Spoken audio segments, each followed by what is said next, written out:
സല്ലല്ലാഹു അലാ നഹ്മദുഹു വനുസല്ലി അലാ റസൂലിഹിൽ കരീം. അമ്മാ ബഅദ്.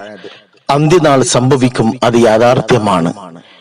എന്നാൽ അന്ത്യനാള് എന്നാണ് സംഭവിക്കുക, അതിന്റെ കൃത്യമായ സമയമേതാണ് എന്ന വിഷയം റസൂലുള്ളാഹി സ്വല്ലല്ലാഹു അലൈഹി വസല്ലം പ്രതിപാദിച്ചിട്ടില്ല. നബി തങ്ങൾ സല്ലല്ലാഹു അലൈഹി വസല്ലമയുടെ സവിധത്തിലേക്ക് ഒരാൾ കടന്നു വന്നു. നബി തങ്ങൾ സല്ലല്ലാഹു അലൈഹി വസല്ലമയോട് ചോദിക്കുന്നുണ്ട്, മതസ്സാ, എപ്പോഴാണ് അന്ത്യദിനം സംഭവിക്കുക? നബി തിരുമേനി സല്ലല്ലാഹു അലൈഹി വസല്ലം ആ സ്വഹാബിയോട് മറുചോദ്യം ചോദിച്ചു, നീ അതിനുവേണ്ടി എന്താണ് തയ്യാറെടുത്തത്? അതായത് നബി തങ്ങൾ സല്ലല്ലാഹു അലൈഹി വസല്ലം അദ്ദേഹത്തിനെ ശരിയായ ദിശയിലേക്ക് അദ്ദേഹത്തിന്റെ ചോദ്യത്തെ തിരിച്ചുവിടുകയാണ്.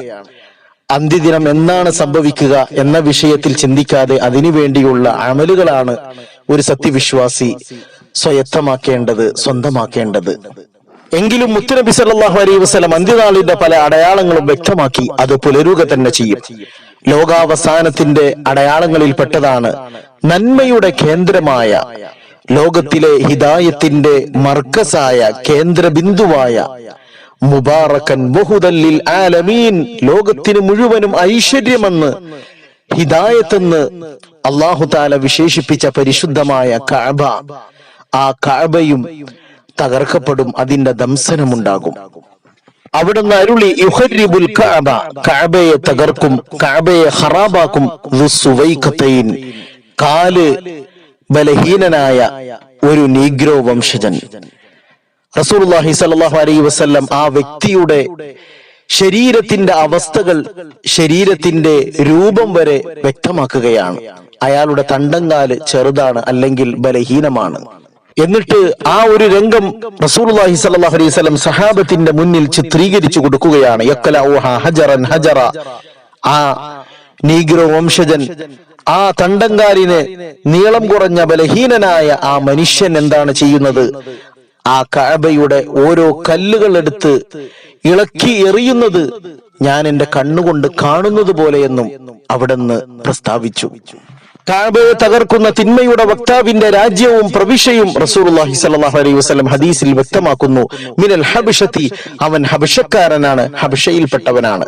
ഹബശ എന്നാൽ ആഫ്രിക്കൻ കൺട്രികളിൽപ്പെട്ട അബസീനിയ എന്ന പ്രവിശ്യയാണ്. പണ്ടുകാലത്ത് അബസീനിയ എന്നാണ് അത് അറിയപ്പെട്ടിരുന്നത്. ഇപ്പോൾ ഹബിഷ അഥവാ എത്യോപ്യ എന്നാണ് അത് വിശേഷിപ്പിക്കപ്പെടുന്നത്. റസൂലുള്ളാഹി സ്വല്ലല്ലാഹു അലൈഹി വസല്ലമയുടെ കാലഘട്ടത്തിൽ സഹാബത്ത് 70ഓളം സഹാബത്ത് അവിടേക്ക് ഹിജറ പോയ ചരിത്രം നമുക്ക് പഠിക്കാൻ കഴിയും. അവിടുത്തെ രാജാവ് നല്ലവനായ രാജാവായിരുന്നു. അതുകൊണ്ട് തന്നെ മർദിതരായ സഹാബത്തെ കിറാം റളിയല്ലാഹു തആല അൻഹും അജ്മഈൻ, അവർക്ക് ആ രാജാവ് ആ രാജ്യത്ത് അഭയം നൽകുകയുണ്ടായി. ആ രാജ്യത്തിൽ ജനിച്ചു വളർന്ന ഒരു തിന്മയുടെ വക്താവാണ് പരിശുദ്ധമായ കഅബയെ തകർക്കുന്നത്. ആ കാലഘട്ടം ഈമാനില്ലാത്ത കാലഘട്ടമായിരിക്കും, പൂർണ്ണമായ ഷർറുകൾ കൊണ്ട് നിറഞ്ഞ കാലഘട്ടമായിരിക്കും.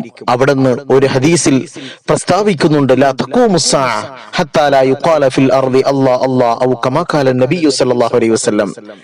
ഭൂമുഖത്ത് അല്ലാഹ് അല്ലാഹ് എന്ന് പറയപ്പെടാത്ത ഒരു കാലഘട്ടം സംജാതമാകുന്നത് വരെ അന്ത്യദിനം സംഭവിക്കുകയില്ല. അതായത് അല്ലാഹ് അല്ലാഹ് എന്ന് പറയുന്ന ഒരു വിശ്വാസി പോലും ലോകത്ത് ഉണ്ടാവുകയില്ല, അവശേഷിക്കുകയില്ല. അല്ലാഹു തആല അത്തരത്തിലുള്ള ഫിത്നയുടെ കാലഘട്ടത്തിൽ നിന്ന്, ഷർറുകളിൽ നിന്ന് നമ്മെയും കുടുംബങ്ങളെയും ലോകരെയും അല്ലാഹു കാത്ത് രക്ഷിക്കുമാറാകട്ടെ.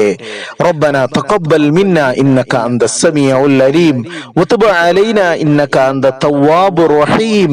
ആമീൻ ബിറഹ്മതിക യാ അർഹമർ റഹീമീൻ. സല്ലല്ലാഹു അലാ മുഹമ്മദ്.